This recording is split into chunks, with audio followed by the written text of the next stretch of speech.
O próximo vídeo vem de um casal chamado Jem e Jack, das Filipinas. Depois que Jem sobreviveu a uma doença que colocou sua vida em risco, eles perceberam que o que realmente importa para os dois é aproveitar ao máximo o tempo juntos e ter mais consciência sobre como escolhem viver cada dia. Então, começaram a viajar pelo mundo e criaram este canal para registrar essa jornada. Ao longo dos vídeos, eles fazem muitas trilhas e acampamentos. E neste vídeo em particular, era exatamente isso que estavam fazendo. Eles receberam uma mensagem de um casal de amigos e decidiram se juntar a eles em uma viagem de acampamento ao Golden Ears Provincial Park, no Canadá. Parang kami lang nagka-camp ngayon. Tapos may bear pa daw. Pala sabi niya. Kaya pala ang daming available. Nice! Solo natin. So pwede kami makapag in a very very slight lang. Kasi wala kami masyadong maaabala. I'm careful. Nakatulog ka? Pareho pala tayo Mitsubishi eh. Oo, ano? Mitsubishi, brother. Malamig, maganda. May black bear daw last weekend lang nakita. Active eh. Baka gutom na yan sila. Eles montaram as barracas e depois foram explorar a floresta por um tempo. Quando anoiteceu, eles se reuniram em volta de uma mesa, comeram juntos, deram boas risadas e aproveitaram o momento. Repolyo sa inyo? Oo. Binago sa inyo? Mas mahal kasi Seryoso, pineapple. repolyo? Oo, mas essential ang repolyo kaysa sa spaghetti. Hindi kasi ipansit. Hindi. Ipapansin. Wait, yung ganito nakatusok sa Sa repolyo. repolyo. Kasi bilog ba eh. Bilog. Pineapples eh. Wala namang alon eh. Dinagdag mo lang yung alon. Nasa lake tayo, walang alon dito. Siya doon dramatic naman ang kwento na ito. Good night everyone. Para tayo na sa evacuation center pala. Depois disso, eles colocaram toda a comida que havia sobrado no carro e foram dormir em suas barracas, completamente sem imaginar o que aconteceria durante a noite. Mas, quando acordaram na manhã seguinte, ficaram assustados. Basag. Holy shoot.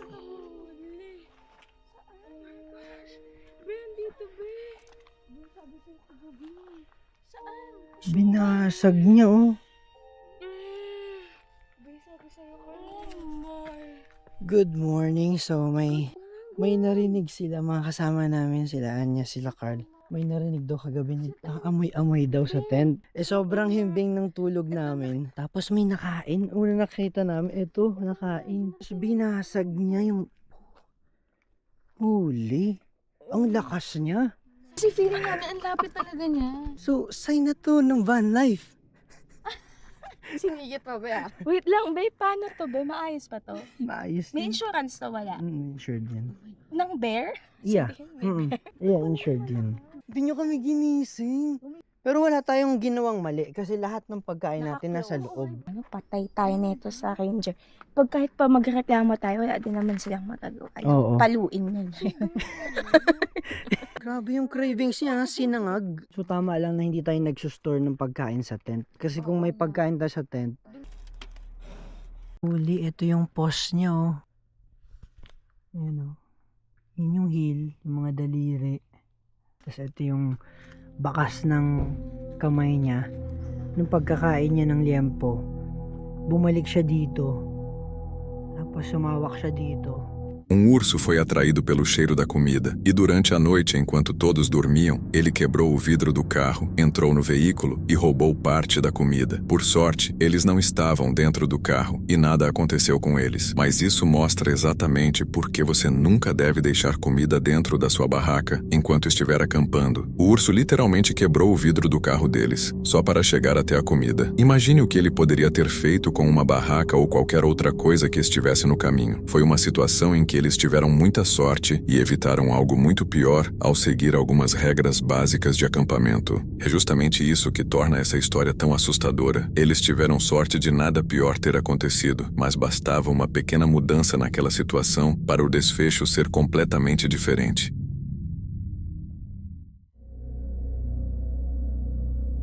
Dixie, a criadora por trás do canal Homemade Wanderlust, construiu seu conteúdo em torno de longas trilhas, aventuras tranquilas de mochila e dicas práticas para quem gosta de explorar a natureza. Seus vídeos incentivam os espectadores a conhecer novos lugares, aprender com suas experiências e encarar os desafios da vida selvagem. Ela estava em uma parte isolada da trilha do Arizona, descansando em seu pequeno acampamento por volta das 4h45 da manhã, exausta, mas finalmente pronta para passar a noite. De repente, algo apareceu perto de sua barraca. Um momento inesperado que quebrou o silêncio da noite e rapidamente tomou um rumo assustador.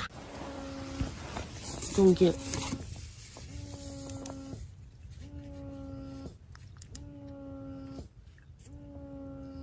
Get.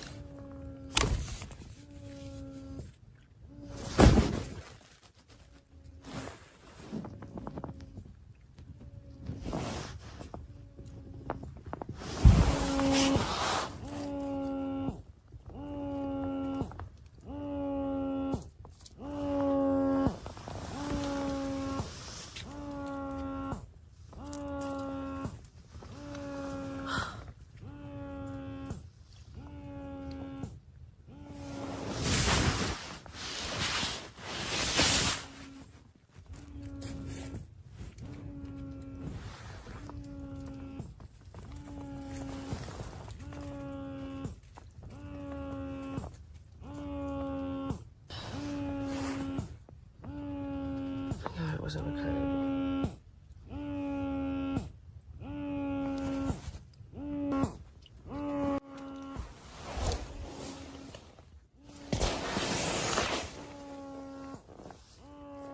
Is that a skunk? Hey, bro. Get. No. Get. Shoo. Get. Please don't stink up my... Son of a... Don't muss me.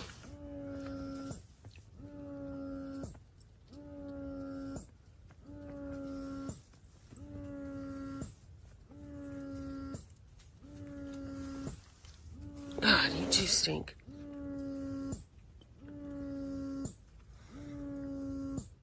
Go.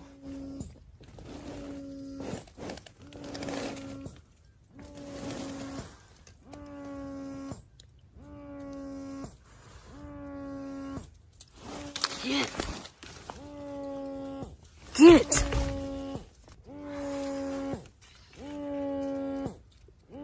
No. Get. Get. No. God. Get. Get.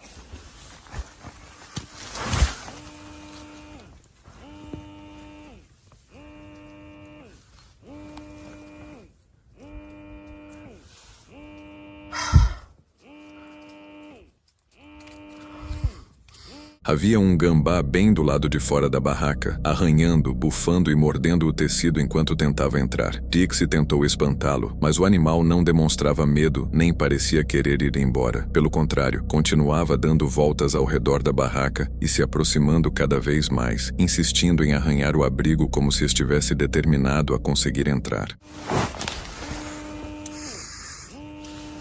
Get.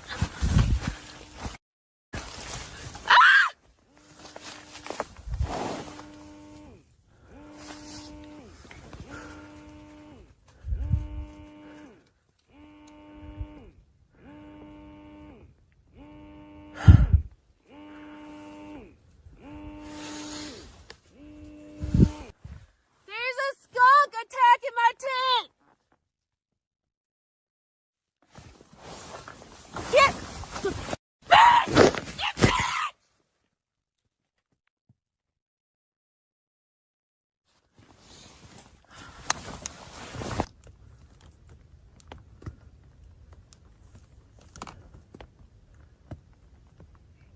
Yeah, there's a skunk, like, attacking my tent. He's hissing at me and... A skunk! Trying to get in. Get back! Get back! He's gonna bust through! Get back!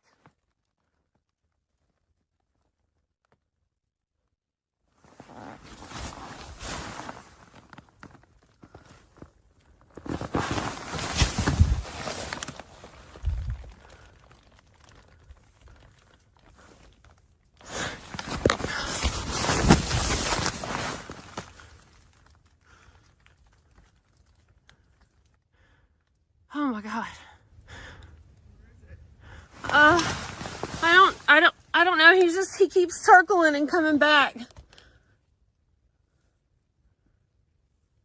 I don't see him right this second. But he keeps coming up to my netting and trying to bite through. My food bag is in the bear bag, or in the bear thing. I was...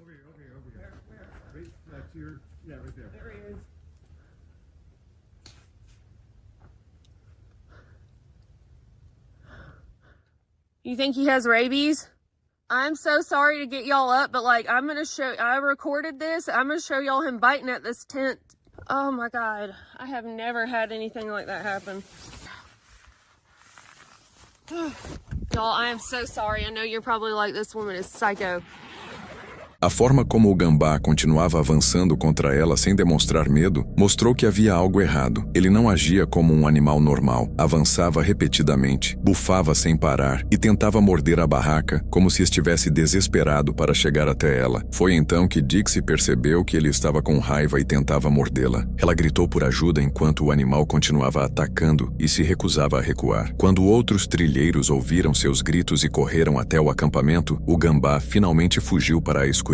Dixie escapou sem ferimentos, mas sabia o quanto aquilo poderia ter sido grave. A raiva é uma doença extremamente perigosa e, sem tratamento rápido, pode ser fatal. Em uma trilha isolada e longe de hospitais, uma única mordida poderia colocar sua vida em risco. Na manhã seguinte, ela contou o quanto o encontro havia sido assustador e como abalou sua confiança em acampar sozinha. Mesmo assim, continuou a jornada e terminou a trilha do Arizona. Porém, aquele momento de terror se tornou uma lembrança difícil de esquecer, mostrando como a natureza selvagem pode se tornar perigosa em questão de segundos.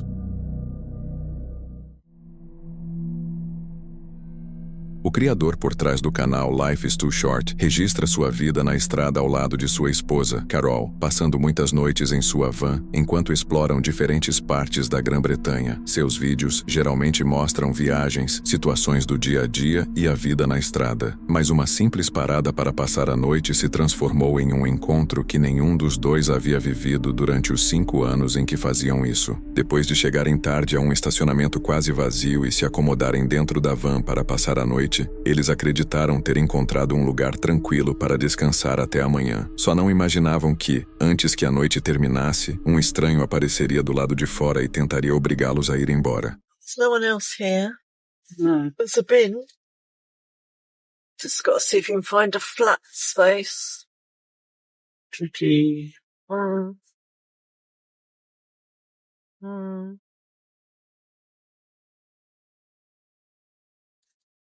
Said this was flatter. Then it's not so bad side to side for us, is it? It's going to be here. Still going to be rolling down the hill. Unless you want to go back and find that other one. We'd dismissed this one earlier on, but we're back. Jeez, it's an overflow car park. Yeah. In hindsight, we probably could have made this place work, but it was very slopey, and we wanted to see if we could find somewhere better and get a proper night's sleep. Exhausted, we happened upon this car park, and I'll state clearly now there was a no overnight parking sign at the entrance, but I could see no information concerning penalties, and there were other vehicles obviously parked in the car park. So we've arrived late, and the plan is to get up at the crack of dawn and get out of here. As usual, I'm placing out the cameras, one looking towards the front and this one looking towards the side of the door. I'll just pause the video here and explain the scene. We've been here 1 or 2 minutes and I'm just coming back outside to take an evening shot so I can show you where we are. There is a man with a dog on the left-hand side of the picture, and I've got no idea he's there until I hear him speak to the dog. The human eye reacts to movement, so if you stand perfectly still, it's highly likely that nobody will see you. He's not trying to hide from me. He's just got a stubborn dog, and this man causes no trouble whatsoever. I want to He's not interested in you. No. Good dog. Hi. So this is what I normally do, a couple of evening shots to set the scene and show you where we parked up for the night.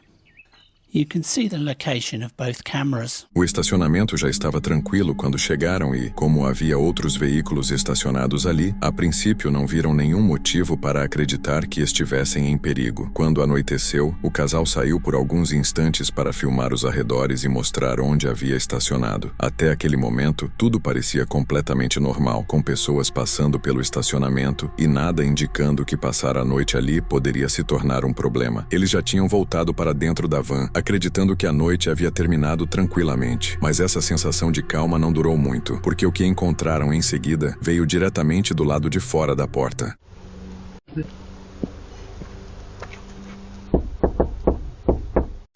Now that may not sound very loud, but when you've got your ear right next to the window where he's knocking, it sounded very loud indeed. Now I've thought about this often. What would I do if somebody knocks the door?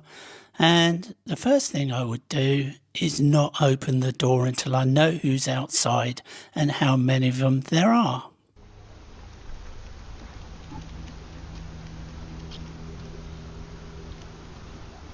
The yawn tells me he's anxious and trying to keep calm. Not that I knew that at the time, because I was asking Carol to give me the phone so that I could see who was outside.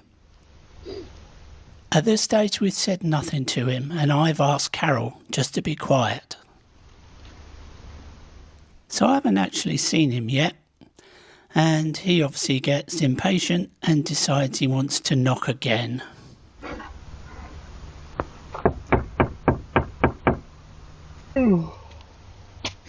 Now I can see him, and I'm assessing my options. I'm not going to let this guy dictate what's happening.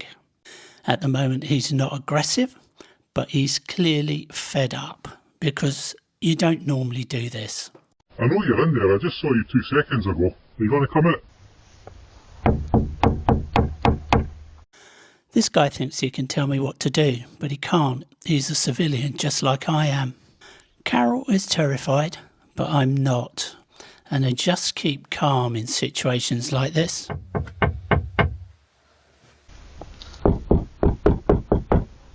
Are you going to come out, no? He's stumped. He has no idea what to do next, because I'm not playing the game.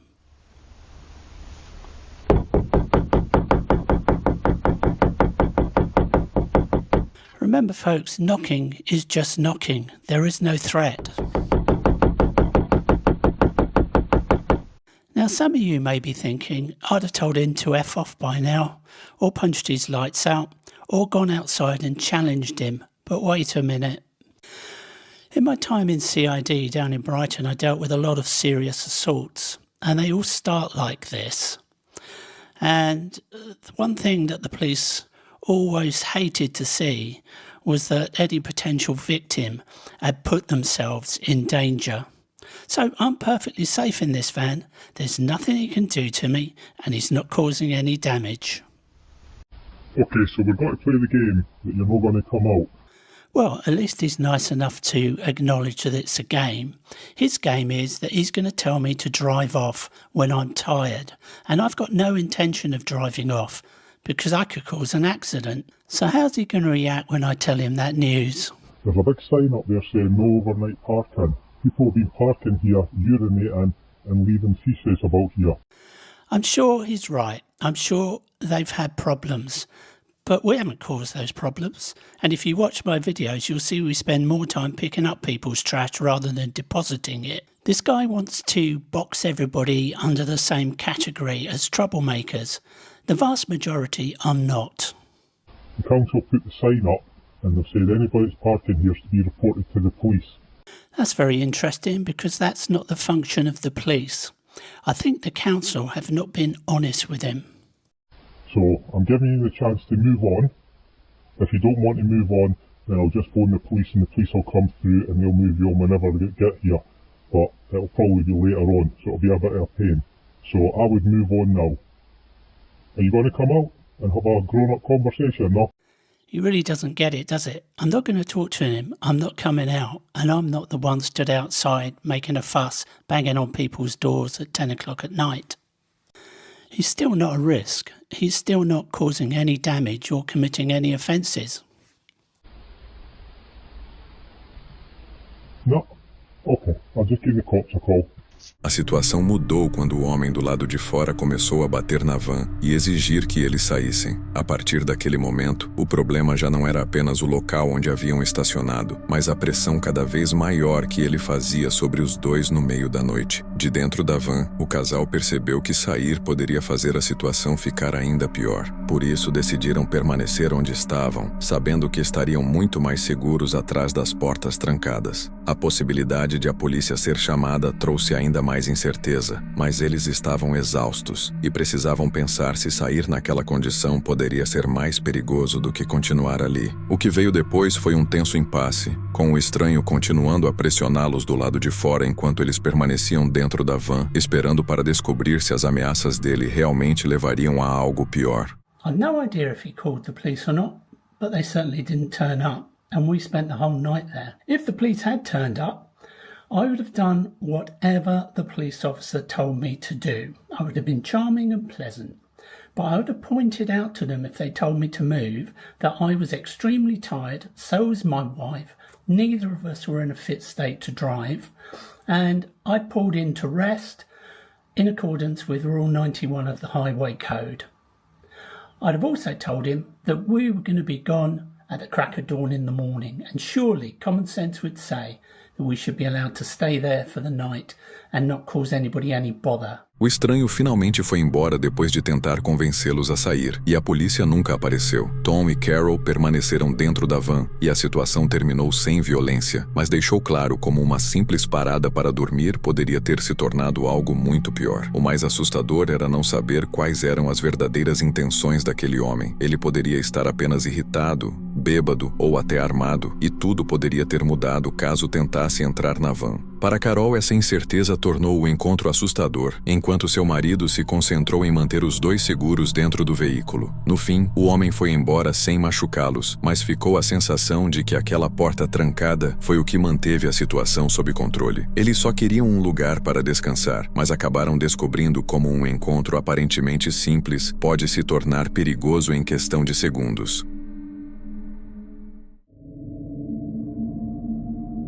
Estas imagens foram gravadas por Chris, criador do canal Blot Outdoor Show, onde registra acampamentos selvagens, acampamentos escondidos, viagens de mochila, trilhas e aventuras em vans por lugares remotos. Chris e seu amigo Mick saíram para mais uma noite de acampamento escondido, algo que já haviam feito várias vezes antes. Dessa vez, o destino era o castelo de Chillingham, um lugar conhecido por sua história de séculos, seu passado sombrio e inúmeras histórias de fantasmas ligadas à região. O que deveria ser apenas uma noite de acampamento perto de um local histórico aos poucos começou a se transformar em algo muito mais perturbador, até que os dois ficaram desesperados para deixar o lugar. Quando chegaram aos arredores do castelo, tudo parecia calmo e tranquilo, sem nenhum sinal do que aquela noite ainda lhes reservava. So welcome back to the Blot Outdoor Show, guys. Today I've got the human dorsal fin joining me on this camp. Looking forward to this one, Mick? Oh yes. We're currently in the grounds of Chillingham Castle, which is supposed to be the most haunted castle in the whole of Great Britain. We're not going to try anything daft, you know, we're not going to be dressing up. I'm not going to be putting no white sheets over the top of Mick and trying to trick you guys. And to be honest, I'm very sceptical about things like ghosts and stuff like that. But what we're going to do is we're going to have a mooch around. We haven't got the bags on yet. We've left them in the old Jean-Claude Van Sexual. We're going to have a walk around the castle, you know, because it's supposed to be a beautiful thing to see. Okay then folks, we've found a spot to camp. Just over there, in that gap, through the bushes. I don't want to show you it yet and ruin the surprise. You'll have to wait until we get there, guys. When we do get back here, this is going to be the final bit where we've got to be stealthy. I'll show you. As you can see, the castle is there. So once we get over there and we're in the bushes, it's happy dingoes, as they say in the Dowdown. Right then, me and Schmick, we're now going to make our way back to the van, get the old Baghdad on me back a Rooney, and I will see you legends when we're making our way back down. You know, it makes sense. Depois de explorar a região, eles escolheram um lugar escondido para passar a noite e voltaram à van para pegar seus equipamentos. A ideia era se misturar à escuridão quando anoitecesse, evitando chamar a atenção de patrulhas ou seguranças. Quando a luz desapareceu e a noite chegou, eles voltaram cuidadosamente ao local e montaram a barraca.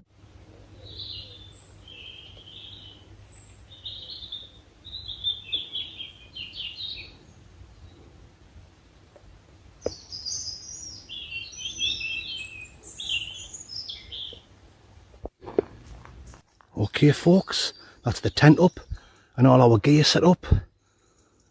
It looks like it's dark here in the woods, but as you can see, it's still light once you step outside. Well, I might as well show you all of our food and drink and inside the tent. We've already had a can dingo. We've had a nice can of blood orange. It was lovely, wasn't it? We had a right thirst on off walking around. Okay then, Mandingos, I'll show you inside the tent. I'm on the left as usual. Same shit, guys. Foil mat down, Berghaus, sleeping pad, 2-season sleeping bag, mixed goodies, little OEX sleeping pad there. His sleeping bag there, God knows what name it is, but it's done the job for him. He's had it a good couple of years now. Right, show you all our food and drink. Depois de mostrar rapidamente o acampamento aos espectadores, eles se sentaram com algumas bebidas e petiscos, conversando sobre a história sombria do castelo e as histórias de fantasmas que cercavam o local. Mas aos poucos, o clima começou a mudar. O ambiente ficou estranhamente pesado e tenso. Mesmo assim, eles ignoraram aquela sensação e entraram na barraca, esperando ter uma noite tranquila. Oh, get these boots off. Get snug. I'll bring you legends back in a minute. You better believe I will. Lice. What the hell was that? Can you hear that?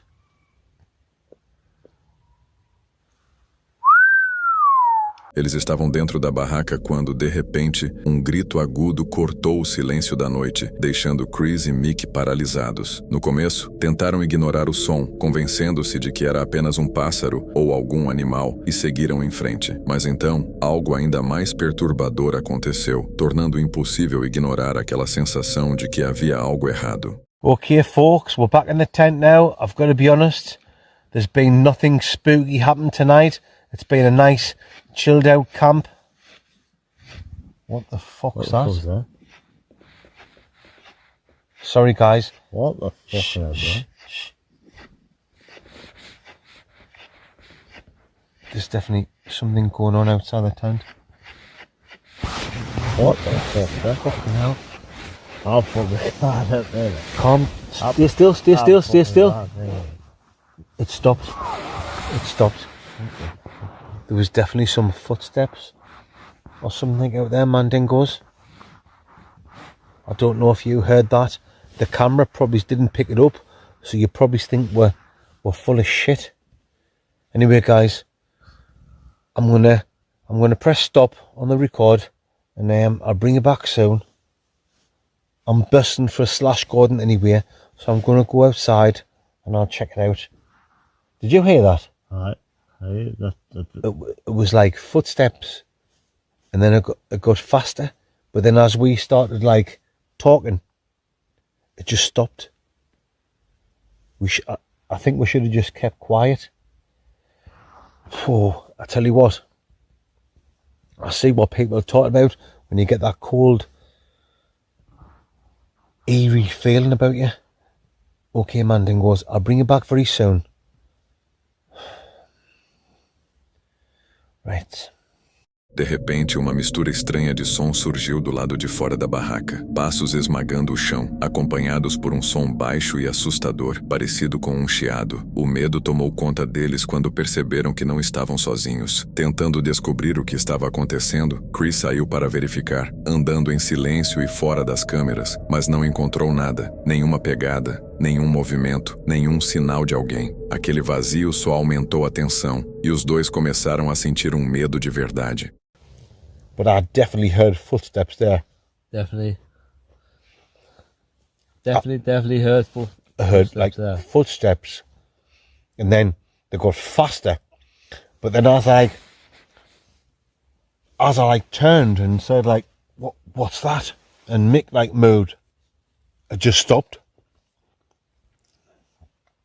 But there's been nothing since. We're sitting chilling, we're having a few biscuits, so hopefully that's it. My pal friends. Maybe it's a few too many drinks, Mick. Aye. And our imaginations, how do you say it? We're imagining things. I don't know how you say it, guys. My mind's gone blank. Maybe it's our minds has run away with itself. And, aye. You know what I'm talking about, guys. Apart from getting caught. But, you know, it's been, the fuck's that? What the fuck's that? Hold on. What the fuck's that? Just hang tight, hang tight.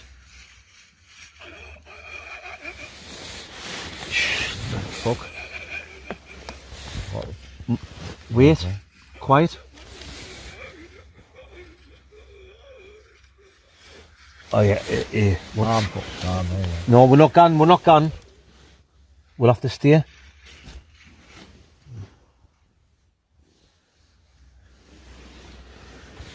What the hell was that? What was that?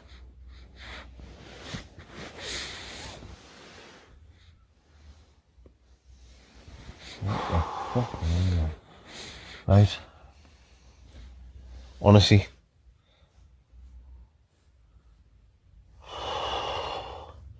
My heart is beating. I feel sick. And I feel cold. How cold is it gone now?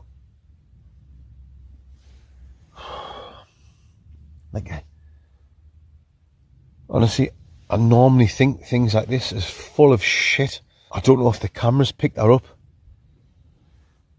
You might think we're talking absolute crap, but could you hear them noises there? Aye.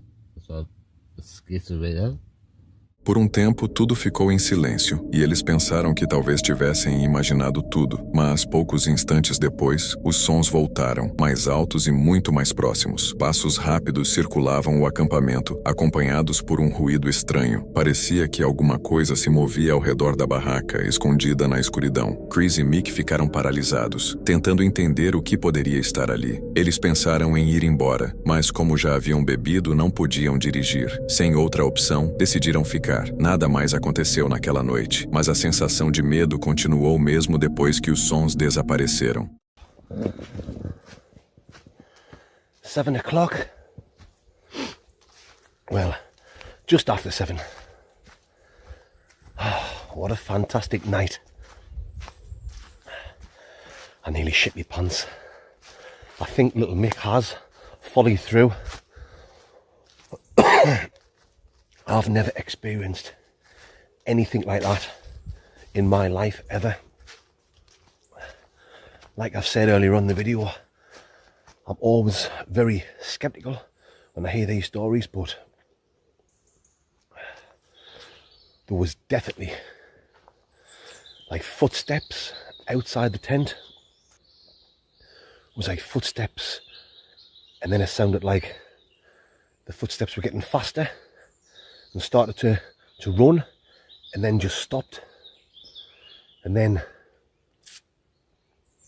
later on, we heard like, I'm looking around to try and think where it was coming from, what bushes. It was one of the bushes or one of the trees. You could hear like shaking, and like a strange how do I explain it? Like a strange groaning noise. The feeling that was going through my body, like, oh. I was terrified.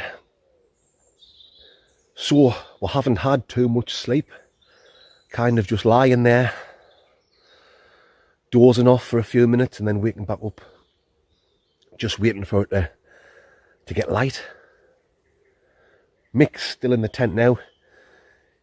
He's asleep, so I'm going to go and wake him up. Chris admitiu que aquela foi a experiência mais assustadora que já viveu. Antes disso, nunca acreditou em fantasmas ou histórias paranormais, considerando tudo exagero ou lenda. Mas o que ele e Mick ouviram naquela noite no castelo de Chillingham fez com que questionasse suas próprias crenças. Os gritos distantes, os sons estranhos e os passos ao redor da barraca não pareciam ter uma explicação natural. Não parecia vida selvagem nem alguém passando pelo local. Quando finalmente deixaram o castelo, estavam fisicamente bem, mas completamente abalados e com mais perguntas do que respostas. Até hoje, ninguém sabe o que estava lá fora naquela noite, mantendo vivo o mistério e as assustadoras lendas do castelo de Chillingham.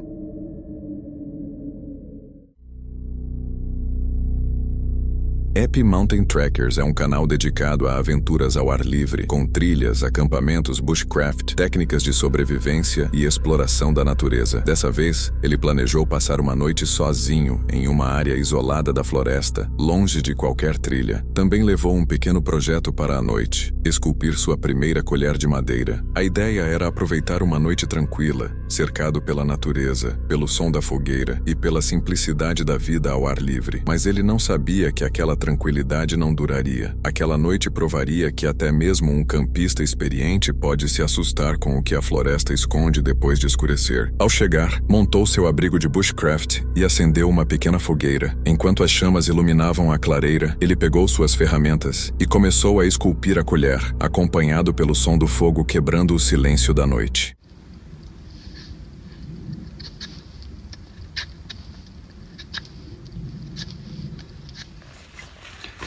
This is what I got so far. About 20 minutes. I can see it starting to come to shape.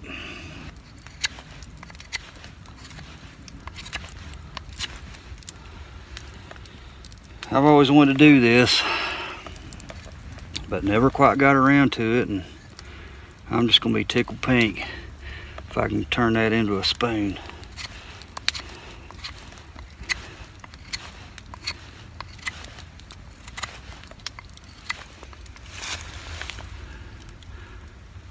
She's starting to resemble a spoon, although a rather big one, probably made for a giant. Not too bad for my first one so far. I'm gonna try and work this down as flat as I can.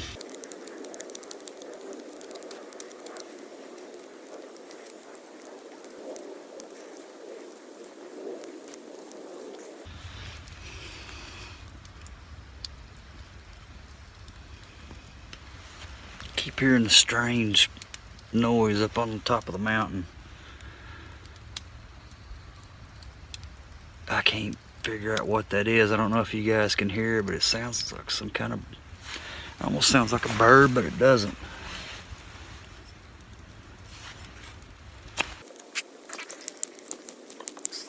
Segundo ele, os sons eram baixos e difíceis de identificar, diferentes de qualquer pássaro ou animal que conhecia, embora fossem sutis o bastante para passar despercebidos. Quando o sol desapareceu no horizonte, ele se sentou perto da fogueira e fez sua refeição, enquanto a floresta ficava cada vez mais escura ao seu redor. Usually I see 2 servings on these things and I'm like, whatever. I couldn't even finish half of this thing, man. And I put a dent in it. I put a hurting on it, and there's still a whole nother serving. I know you probably can't see, but yeah. It was okay, but definitely a lot of food in these things. You could feed 2 people a meal with this thing. But since I'm by myself, and I'm not inviting any bears to come get this other serving, I'm gonna stow this away from camp and I may check back with you here in a little bit, depending on how the lighting situation plays out. But I'm pretty much settled in for the night, and we'll see what happens. Well, boys and girls, getting ready to hit the hay. It's a little after 9, and I'm whipped. I think I'm gonna sleep good tonight. It's supposed to be relatively warm, in the 50s, and it feels like it. Depois de um dia tranquilo e sem acontecimentos na floresta, ele se acomodou em seu abrigo. Não fazia ideia de que a noite, que parecia tranquila, logo seria interrompida, e que a floresta escondia algo capaz de acabar com toda aquela sensação de segurança. Alright guys, I just want to give you a quick update. It's about 10 after 10. I laid down about 9 o'clock, and I was trying to go to sleep. It took me a while, and I was almost asleep, and sometime before 10, I was woke up by something I've never heard in my life.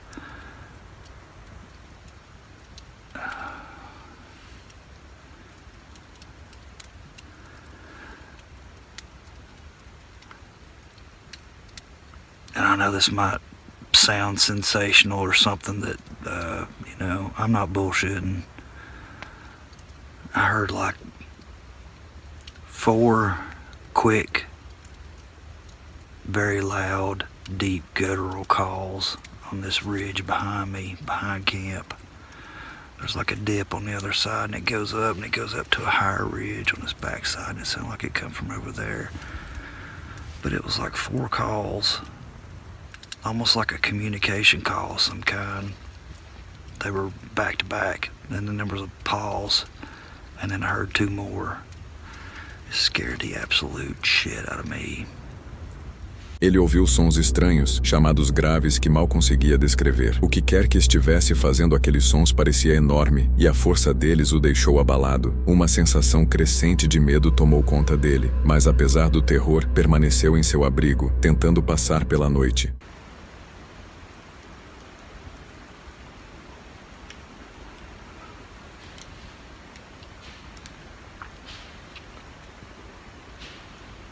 About 1 o'clock, I woke up again. I heard something circle my camp.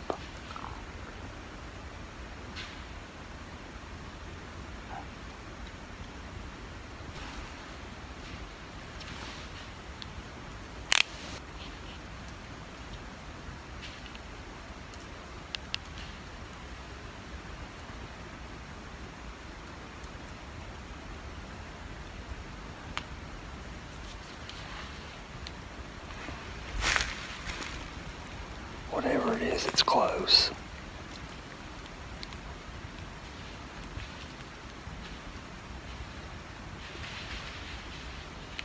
You hear that?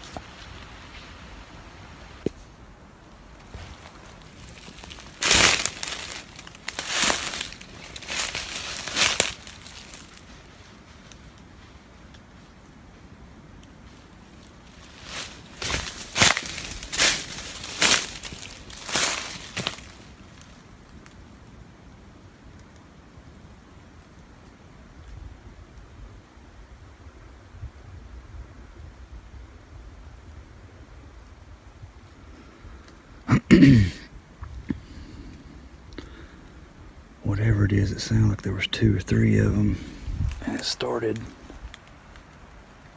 on the other side of my camp, went around my perimeter.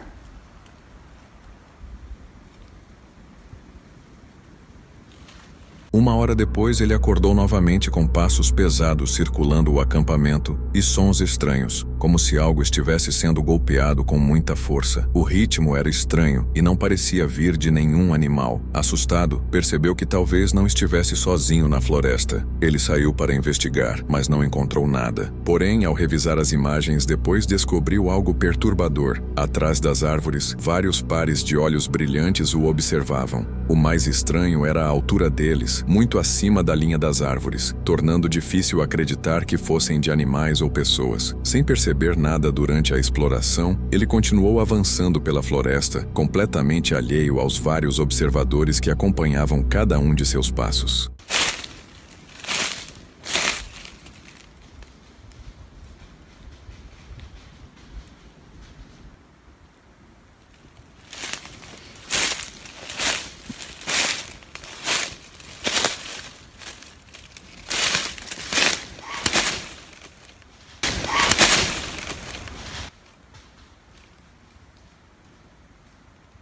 I heard that.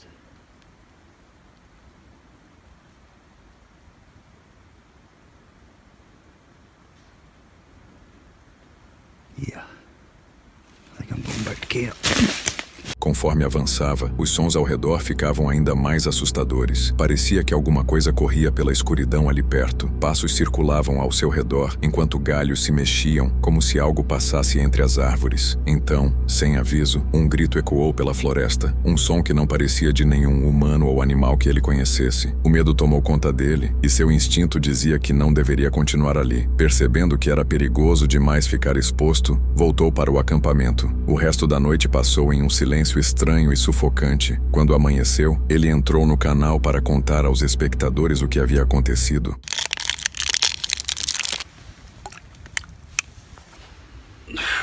Good morning.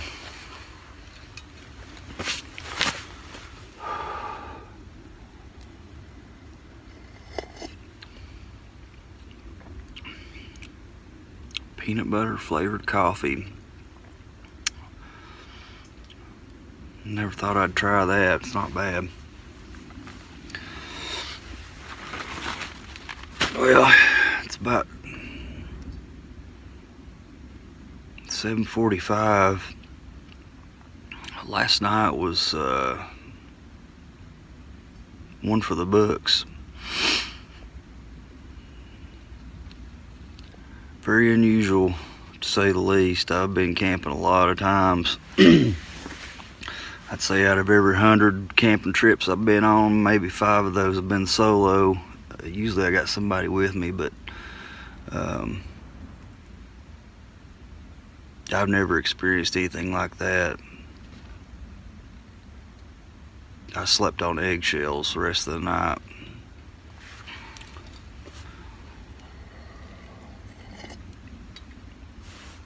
So I don't feel very rested. I still don't know what that was.